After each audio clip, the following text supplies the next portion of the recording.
لوگوں کے دائیں ہاتھ کے اندر نامہ اعمال دیا جائے گا، وہ اپنی آنکھوں کے ذریعے اپنے اعمال نامے کو تکیں گے بھی صحیح، تکنے کے ساتھ ساتھ محبت سے پڑھیں گے بھی صحیح۔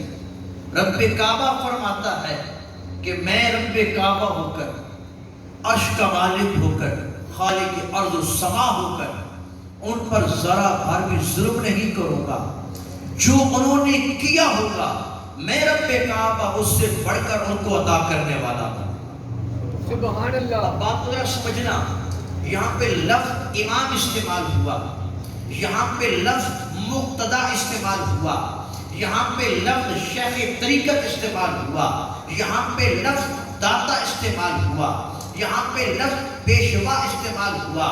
علماء اہل حدیث کے، یا یوں کہہ لیں نام نہاد اہل حدیث کے ماتھے کا جھومر، علماء دیوبند کے ماتھے کا جھومر ابن کثیر اسی آیت مقدسہ کتاب بڑی پیاری بات کو کرتا ہے۔ وہ کہتا ہے قالا بعض السلف اکبر الشرف لاصحاب الحدیث صلی اللہ علیہ وسلم، کہ اس آیت مقدسہ کے اندر رب کعبہ نے جس کو لفظ امام سے پکارا ہے، جس کو پیشوا کہہ کے پکارا ہے، جس کو شیخ طریقت کہہ کے پکارا ہے، وہ عام بندہ نہیں ہے، یہ تو وہ بندہ ہے جو حدیث سنتا بھی ہے، حدیث کے خزانے کو اپنے سینے میں رکھتا بھی ہے، وقت آنے پر اسی حسنین کے نانا کے فرمان کو لوگوں تک پہنچا بھی دیتا۔ سبحان اللہ۔ یعنی حدیث کو سننے والا بھی، شیخ طریقت جو محبت کے ساتھ حدیث مبارکہ کو سنتا بھی ہے، اس کے کانوں کی لہروں سے جب بھی میرے نبی کا فرمان ٹکراتا ہے اس کے چہرے پر مسکراہٹ آ جاتی ہے، اس کا سینہ معرفت کا گنجینہ بن جاتا ہے، اس کا سینہ حسنین کے نانا کا مدینہ بن جاتا ہے۔ جب بھی وہ اپنے کانوں کے ذریعے محبوب کریم علیہ السلام کے فرمان کو سنتا ہے، عش عش کرتا ہے اور محبت سے یوں کہتا ہے محمد ہمارے بڑی شان، محمد ہمارے، اور جو حدیث کو سنے پھر سمجھ بھی آ جائے، جو حدیث کو سنے پھر اس کو سمجھ بھی آ جائے کہ میرے نبی نے کیا کہا تھا، میرے نبی نے اپنے صحابہ سے گفتگو کیا کی تھی، میرے نبی کی گفتگو سے کون کون سی خوشبو نکل رہے ہیں۔ جب وہ حدیث کو محبت کے ساتھ سن کر اپنے ماتھے کا جھومر بنا لیتا ہے، رب کعبہ حسنین کے نانا کے صدقے سے اسے بھی دنیا کا امام بنا دیتا ہے۔ پھر ایک اور بڑی پیاری بات، ایک ہے حدیث کو سن کر اپنے دل کی تختی پہ لکھنے والا، ایک سنتا بھی ہے دل کی تختی پہ لکھتا بھی ہے، پھر اسی حدیث کے فیضان کو لوگوں تک پہنچاتا بھی ہے۔ خواہ وہ اپنے گھر کے اندر موجود ہے، خواہ وہ کسی مسجد کے اندر موجود ہے، خواہ وہ کسی ٹیبل ٹاک کے اندر موجود ہے، خواہ وہ کسی میٹنگ کے اندر موجود ہے، وہ اس کی پریس کانفرنس کسی حکومت کے چوکیدار کے لیے نہیں ہوتی، وہ جب بھی پریس کانفرنس کرتا ہے یا رب کے قرآن کے لیے کرتا ہے یا حسنین کے نانا کے فرمان کے لیے کرتا ہے، کیونکہ وہ اپنی زبان کے ذریعے، وہ اپنی زبان کے ذریعے جھوٹے دعوے دار نہیں کرتا، وہ اپنی زبان کے ذریعے دنیا داروں کے نعرے نہیں لگاتا، وہ اپنی زبان کے ذریعے اپنے چاہنے والوں کو، اپنے مریدوں کو، اپنے معتقدین کو وہ بات سناتا ہے جو بات 1450 سال پہلے حسنین کے نانا کے لبوں پہ جاری ہوئی تھی۔ اللہ اکبر، یا رسول اللہ،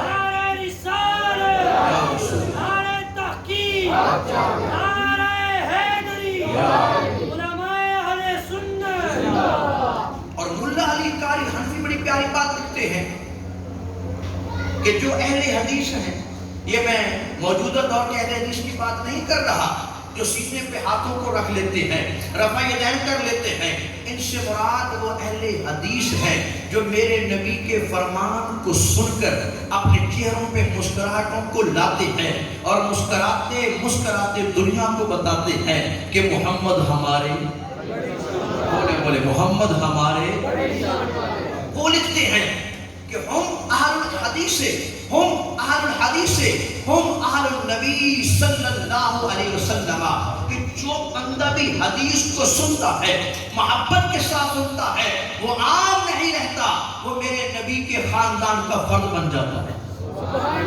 جو حدیث کو سنتا بھی ہے، سننے کے بعد آگے جا کر سناتا بھی ہے، وہ عام نہیں رہتا۔ رب کعبہ کی اس پہ کرم نوازی یوں ہو جاتی ہے کہ رب کعبہ اس کو میرے نبی کے خاندان میں شامل کر دیتا ہے، اگرچہ اس نے اپنی آنکھوں سے اللہ کے نبی کو نہیں دیکھا، اسے صحبت نبی کے مقدس نظارے نصیب نہیں ہوئے، لیکن اس کے مقدر کا کیا کہنا، اس نے جب بھی سنا ہے حسنین کے نانا کے فرمان کو سنا ہے، جب بھی بیان کیا ہے تو حسنین کے نانا کے فرمان کو بیان کیا ہے۔ اور گرامی قدر حضرات، پھر آگے بڑی پیاری بات دیتے ہیں کہ لِأَنَّ إِمَامَهُمْ النَّبِيُّ صلی اللہ علیہ وسلم، آپ فرماتے ہیں کہ حدیث کو سننے والا، مسند تدریس پہ بیٹھ کر حدیث پڑھانے والا، حدیث کے ذریعے لوگوں کے سینوں کو مکی مدنی بنانے والا عام نہیں رہتا۔ وہ عام کیسے رہ جائے؟ اس لیے کہ اس کا امام حسنین کا نانا ہوتا ہے، اس کا مرشد حسنین کا نانا ہوتا ہے، اس کا رہبر و رہنما حسنین کا نانا ہوتا ہے، اس کا قائد و امام حسنین کا نانا ہوتا ہے، اس کا چیف ایگزیکٹو حسنین کا نانا ہوتا ہے۔ اور پھر ہم بات کر رہے ہیں حافظ الحدیث کی، اور مہینہ بھی حضور غوث اعظم کا ہے۔ حافظ الحدیث اس شخصیت کو کہا جاتا ہے جس کے سینے کے اندر 1,00,000 حدیثوں کا خزانہ ہو، عربی، کیا جی؟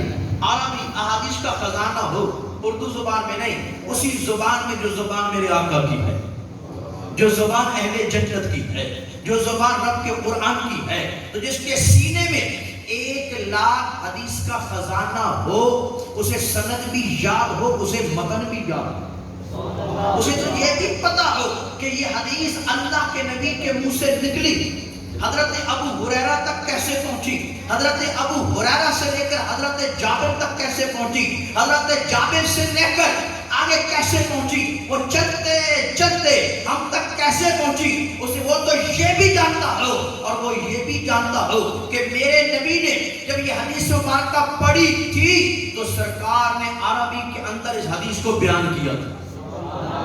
حافظ قرآن کون ہوتا ہے؟ جس کو قرآن کا ترجمہ آ جائے، جس کو قرآن آ جائے، کیا جائے کیا جائے، اس کا سینے کا قرآن ہو، اسے حافظ قرآن کہا جاتا ہے، اور حافظ الحدیث اسے کہا جاتا ہے جس کے سینے میں 1,00,000 احادیث کا خزانہ ہو، وہ سند کو بھی جانتا ہو، متن کو بھی جانتا ہو۔ اگر پوچھنے والا پوچھے یہ حدیث کہاں سے لی ہے، وہ ڈنکے کی چوٹ پہ کہے یہ حدیث میں نے اپنے گھر سے نہیں لی، یہ حدیث تو میں نے حضرت ابو ہریرہ سے لی ہے۔ پھر وہ عربی الفاظ بھی جانتا ہو۔ اور گرامی قدر حضرات، حضرت الشیخ عبدالقادر جیلانی صرف پیر نہیں تھے، صرف پیر، پڑھے لکھے مولوی بھی تھے۔ کیا تھے جی؟ پڑھے لکھے، جن کے حلقہ تدریس کے اندر 60,000 کا مجمع یا 70,000 کا مجمع، کتنا مجمع نہیں؟ 60,000 یا 70,000 کا مجمع، جو آواز پہلے تک جاتی ہوئی آواز آخر تک ہو، کیونکہ آپ مرکز جمال مصطفیٰ تھے، آپ مرکز علم مصطفیٰ تھے۔ اور سیرت النبلاء کے یہ الفاظ ہیں، بڑے پیارے الفاظ ہیں کہ حضرت الشیخ عبدالقادر جیلانی وہ شخصیت ہیں جو بغداد کے سردار تھے، برائیوں کو مٹاتے تھے اور لوگوں کے سینوں کو مدینہ بناتے تھے۔ پھر انہی کے بارے میں آتا ہے کہ صرف حضرت الشیخ عبدالقادر جیلانی نے لوگوں کو اپنے کمالات نہیں دکھائے، اپنی کرامتیں نہیں دکھائیں، اسی عبدالقادر جیلانی کے سینے کے اندر 1,00,000 احادیث کا خزانہ تھا، کیونکہ یہ بھی حافظ الحدیث تھے۔ کون جی؟ حضرت شیخ عبدالقادر کیا تھے؟ یہ حافظ الحدیث، کیونکہ یہ میڈ ان پاکستان پیر نہیں تھے، یہ میڈ ان مدینہ پیر تھے، جن کو پڑھانے والا، جن کو سکھانے سیدھے راستے پہ لگانے والا کون تھا؟ یا حسنین کا نانا تھا یا حسنین کا بابا. تو یہ بھی حافظ الحدیث. اور آج ہم جن کی مجلس میں بیٹھے ہیں یہ بھی کون ہے؟ حافظ کون ہے جی؟ حافظ. اور حافظ الحدیث کسے کہتے ہیں؟ جس کے سینے میں کتنی حدیثیں ہوں؟ ذرا بولیں کتنی حدیثیں ہوں بھائی؟ کتنی حدیثیں ہوں بھائی؟ اللہ کی شان کا کیا کہنا. قیامت کا دن ہوگا، نفسا نفسی کا عالم ہوگا. یقول اللہ تعالی للعلماء یوم القیامہ اذا قعد علی کرسیہ، جب رب کعبہ اپنی شان کرسی صدارت پہ متمکن ہوگا تو میرا رب کریم علماء دین سے خطاب کرے، علماء دین سے مخاطب ہوگا. رب کعبہ کی گفتگو ہوگی تو علماء دین کے ساتھ میرا رب کیا فرمائے گا؟ رب فرمائے گا انا لم اجعل علمی و حکمتی. اے علماء اپنے مقدر پہ ناز کرو.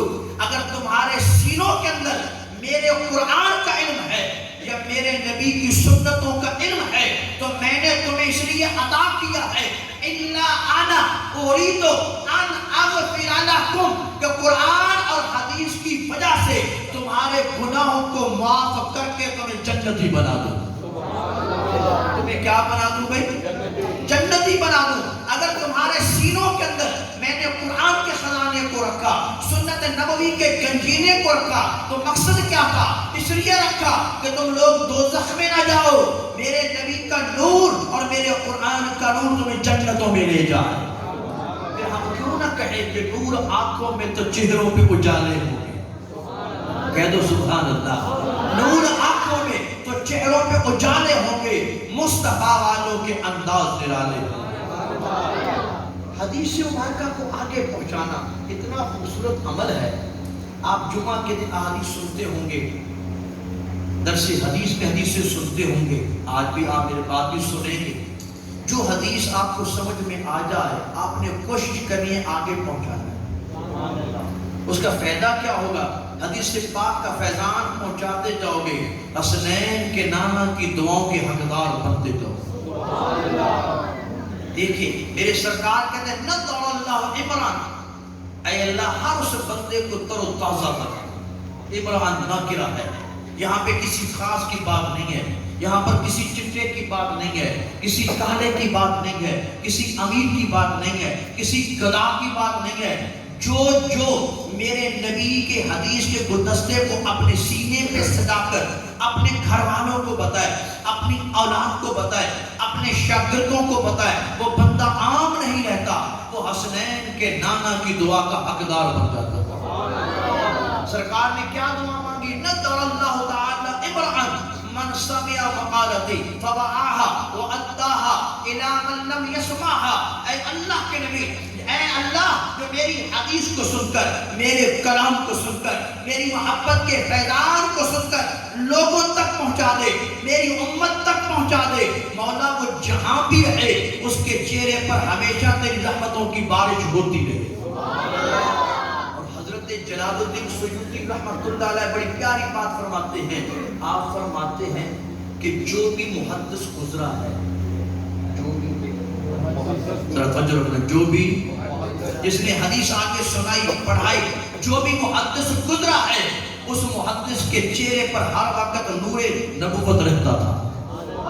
اس کا چہرہ ہر وقت نور نبی سے چمکتا دمکتا رہتا تھا. اس کے چہرے پر دن کے 12 نہیں، اس کا چہرہ 24 کے چاند سے بڑھ کر چمکتا رہتا تھا. اگر محدث اللہ کے نبی کو مشکل کشا سمجھنے والا، اس نے اگر دنیا کو الوداع کیا ہے تو اس انداز سے کیا ہے کہ میں وہ سنی ہوں جلیل قادری، مرنے کے بعد میرا لاشا بھی کہے گا الصلاۃ. اس بندہ مومن نے جب دنیا کو الوداع کیا اس کے چہرے پر مسکراہٹ دی، اس کے چہرے پر رحمتوں کی بہار دی، اس کے چہرے پر نورانیت کی مہکار تھی. اور اس نے دنیا کو بتایا کہ جب بھی عاشق رسول دنیا کو الوداع کہتا ہے مرجھاتا ہوا چہرہ لے کر نہیں جاتا بلکہ مسکراتے چہرے کے ساتھ تمہیں الوداع کرتا ہے، اور اسی مسکراہٹ کے ساتھ اس کی ملاقات حسنین کے نانا سے ہو جاتی. ہم کیوں نہ کہیں غموں کی بھیڑ میں مسکرا کے چلتا ہوں، غموں کی بھیڑ میں مسکرا کے چلتا ہوں، سیدہ زہرا کے در کا نوکر ہوں، مسکرا کے چلتا ہوں۔ آخری حدیث مبارکہ سنیں، محبوب کریم صلی اللہ علیہ وسلم فرماتے ہیں، اللہم ارحم خلفائی، اے اللہ میرے خلفاء پہ رحمت فرما دے۔ جو مصلی رسول پہ کھڑا ہے وہ میرے نبی کا خلیفہ، کہنا پڑے گا سبحان اللہ۔ جو مسجد پہ بیٹھ کر میرے نبی کی باتیں لوگوں کو بتائے وہ میرے نبی کا خلیفہ۔ اسے کسی میڈ ان پاکستان پیر سے خلافت لینے کی ضرورت نہیں ہے، بلکہ یہ تو وہ مقدر والا بندہ ہے کہ جس کو میرے نبی نے براہ راست خلافت کی چادر عطا فرما۔ اے اللہ میرے خلفاء پہ رحمت فرما۔ صحابہ نے پوچھا یا رسول اللہ صلی اللہ علیہ وسلم من خلفاء، آپ کے خلفاء کون ہیں، آپ کے خلیفے کون ہیں؟ میرے نبی نے بڑا پیارا جواب دیا، سرکار فرماتے ہیں الذین یأتون من بعد، جو میرے بعد آئیں گے اور بن دیکھے مجھ سے عشق کریں گے، اگر میری عزت کی خاطر جان کی بازی بھی لگانا پڑے تو جان کی بازی بھی لگا دے۔ کوئی غازی علم الدین شہید بنے گا تو کوئی ممتاز قادری بنے گا۔ الذین یأتون من بعدی، جو میرے بعد آئیں گے، ہم یرمون احادیثی و سنتی، میری حدیثوں کو سیکھنے والے بنیں گے، سیکھنے کے بعد اسی حدیث کی بارش کو لوگوں تک پہنچائیں گے، میری سنتیں لوگوں تک سکھائیں گے، میری سنتوں کے ذریعے معاشرے کے ماحول کو مدینہ بنائیں۔ اب یہ دعا کس نے کی ہے؟ میرے نبی نے۔ کس نے کی ہے؟ میرے نبی نے کی ہے۔ اور گرامی قدر حضرات، صرف میرے نبی نے دعا نہیں